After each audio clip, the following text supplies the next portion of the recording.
પાટણ ગામે ઐતિહાસિક મંદિર જર્જરિત હાલતમાં। જેની વાત કરવામાં આવે તો પાટણ જિલ્લાના ચાણસ્મા તાલુકાના દેલમાલ ગામમાં લીંબજા માતાજીનું ઐતિહાસિક મંદિર તથા હનસપીર સાહેબની દરગાહ આવેલ છે।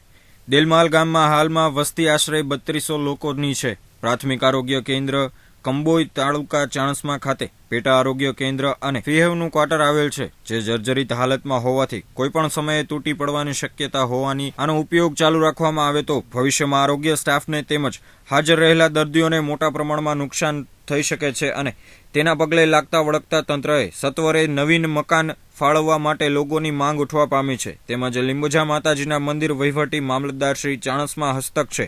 આ મંદિર ઐતિહાસિક ધરોહર છે। હાલમાં આ મંદિર જર્જરિત હાલતમાં છે અને જેથી ભવિષ્યમાં આ મંદિરને નુકસાન થાય તો ગ્રામજનોને તંત્રને ઘણીવાર લેખિત મૌખિક રજૂઆત કરવા છતાં આજ દિન સુધી કોઈ જ પગલાં લેવામાં આવ્યા નથી, તો મંદિરને નુકસાન થાય તે પહેલા તંત્ર દ્વારા મંદિરનો જીર્ણોદ્ધાર કરવામાં આવે તેવું લોકમુખે ચર્ચાઈ રહ્યું છે।